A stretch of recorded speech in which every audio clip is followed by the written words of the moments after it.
आप सभी दोस्तों का सवाल है, रक्षाबंधन क्यों मनाया जाता है, कैसे हुई थी रक्षाबंधन की शुरुआत। आइए जाने पूरी कथा।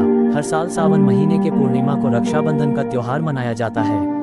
इस दिन बहनें अपने भाई की कलाई पर राखी बांधती हैं और मिठाई खिलाती है। भाई अपनी बहन को उनकी रक्षा करने का वचन देता है। लेकिन क्या आपने सोचा कि इस त्योहार को क्यों मनाया जाता है? आइए यहाँ जानें। रक्षाबंधन का त्योहार आमतौर पर भाई और बहन के बीच मनाया जाने वाला सबसे बड़ा और पवित्र त्योहार है। बहन अपने भाइयों की कलाई पर राखी बांधकर उनसे अपनी रक्षा का वचन लेती है। लेकिन अलग अलग स्थानों में एवं लोक परंपरा के अनुसार अलग अलग रूप में रक्षाबंधन का त्योहार मनाया जाता है। कई जगह ऐसा प्रचलन है कि पुरोहित अपने यजमान को राखी बांधते हैं। हालांकि अब उन जगहों पर भी ये प्रचलन धीरे धीरे समाप्त होता जा रहा है। मुख्य रूप से बहनें ही भाइयों की कलाई पर राखी बांधती हैं। रक्षाबंधन के संबंध में प्रचलित कथाओं के अनुसार इस त्योहार पर बहन द्वारा भाई को बांधी गई राखी भाई के जीवन की रक्षा करती है।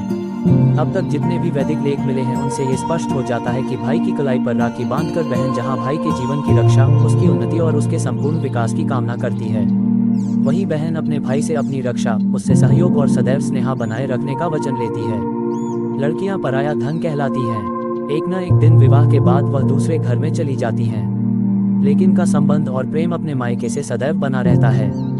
मायके का नाम आते ही चेहरे की चमक ही बदल जाती है। भाई अगर गरीब भी है तो भी बहनों के लिए सदैव प्रिय रहता है। वह ससुराल में अपने मायके का छोटापन बिल्कुल भी सहन नहीं करती। इनका ये प्रेम सदैव बना रहे, इसीलिए रक्षाबंधन का त्योहार बड़े ही श्रद्धा भाव और प्रेम भाव के साथ विधि विधान से मनाया जाता है। रक्षाबंधन के संबंध में वैसे तो कोई स्पष्ट लेख और कथा नहीं मिलती, लेकिन भविष्य पुराण में इसके संबंध में बताया गया है। भविष्य पुराण के अनुसार रक्षाबंधन की शुरुआत देवराज इंद्र, जो स्वर्ग के देवता थे, उनकी पत्नी ने किया था। बताया जाता है कि जब देवासुर संग्राम हो रहा था, उस समय देवराज की पत्नी ने इसी दिन देवराज इंद्र की विजय कामना करते हुए उन्हें अभिमंत्रित कर रक्षा सूत्र बांधा था।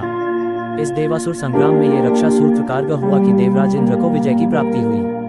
पौराणिक कथाओं के अनुसार जब भगवान श्री कृष्ण शिशुपाल का वध सुदर्शन चक्र से कर रहे थे, उस समय उनकी एक उंगली कट गई थी। भगवान श्री कृष्ण की उंगली से बहते हुए रक्त को देखकर कृष्ण की बहन द्रौपदी अपने आंचल से एक टुकड़ा फाड़कर भगवान श्री कृष्ण की उंगली में बांधा था। कहते हैं उस समय भगवान श्री कृष्ण ने द्रौपदी को इस बंधन के लिए एक वचन दिया था। उन्होंने कहा था कि बहन, तुम्हारे इस कपड़े में लगे एक एक सूत का कर्ज उतार लूंगा। और भगवान श्री कृष्ण ने जब द्रौपदी का चीरहरण हो रहा था, उस समय अपने इस वचन को पूरा करने के लिए पहुंचे और द्रौपदी की लाज बचाई थी।